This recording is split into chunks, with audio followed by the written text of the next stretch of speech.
Okay, so somebody wanted to see the Moore-O-Matic without the case. So you can see I've got the case off of it here.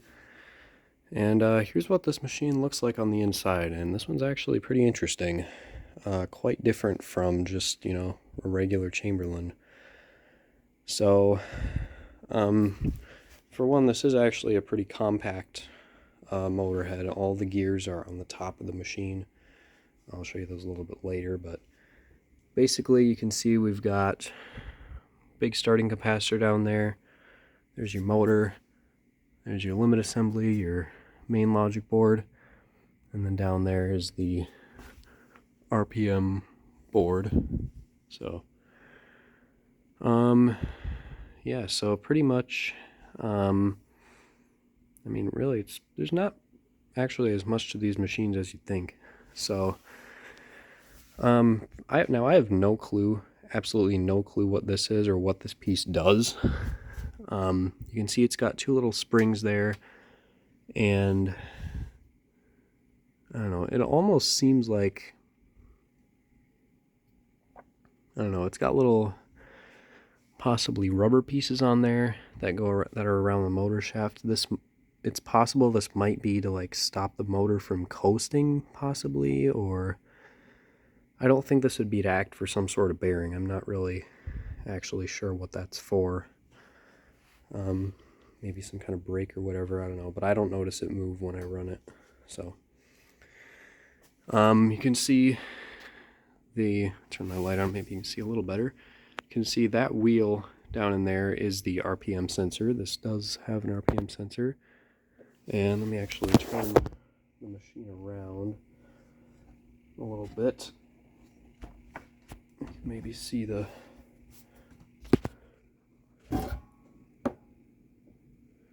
you can't really see down in there where the actual sensor is, but that board on the bottom there is the board for the RPM sensor, and that one is just the main logic board with the relays on it and the transformer. So yeah, and then let me move this back around.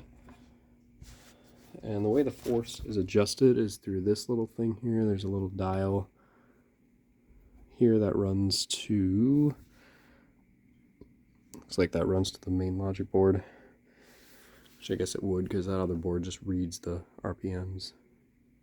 And then for the limit assembly, it's kind of, I can leave the light on, it's pretty much the same concept as the Chamberlains, where you've got two separate adjustments here, and then you've got these two little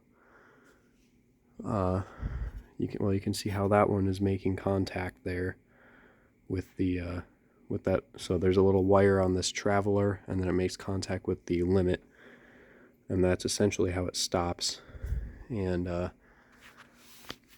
way the limits are driven, so as you can see, there's no gears inside the machine here. All the gears are on the top of the opener. You can kind of see down in there. Let me actually pick this up. There's actually a lot of gears to this opener. So actually it's geared pretty similar to a track drive. You can see how you've got the sprocket, which that actually I think is a plastic sprocket. But you can see kind of all those gears there. And then towards the back of the machine, which there's a little slot here. I don't know if you'll be able to see on video or not.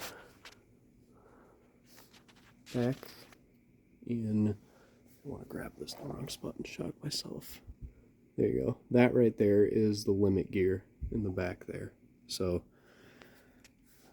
basically that just goes back and it turns this screw, and then this traveler moves up and down, and that's how the limits work on it. So cool machine, definitely a cool machine. So I guess we'll run this. We'll start by kind of showing you the RPM sensor in here. So I'll run it with this DTD remote here.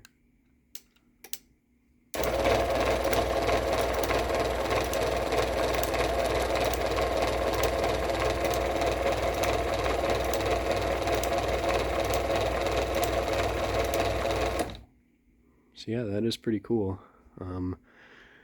And then as for the motor specs, it's a 1000 RPM motor, 4.5 amps. This one is a half horsepower. I guess it says right there in the case. By the way, the model number of this opener is 750-S, and it's from 1992, right before they started requiring sensors. The other thing with this opener is that it actually does kind of have a form of like MVIS on it to keep it quiet. You can see on those little bolts where the opener mounts. I believe that's rubber. Yep.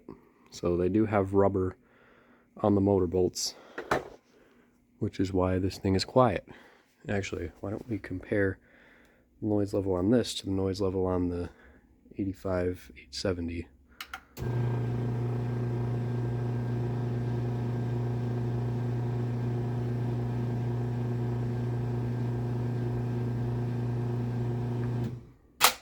So yeah, obviously this thing's super quiet.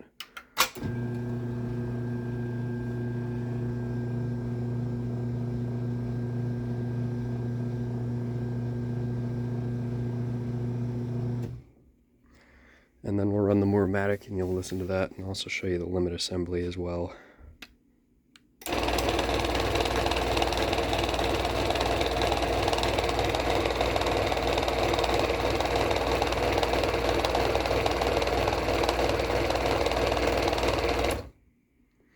Yeah, so I mean, they're pretty much the same noise level if I'm being honest. So yeah, and again, I mean, I don't see this piece moving at all, so I'm not sure what it's for, but if I had to guess, I would assume it's some kind of brake, or it's just something to keep the motor from coasting when it shuts off. So anyway, that's the Uncased Moore-O-Matic, and the case right here, I'm missing one of the little rubber grommets for the limit holes, but that's all right. So yeah, there you go. Very cool machine. So thanks for watching, and we'll see y'all later.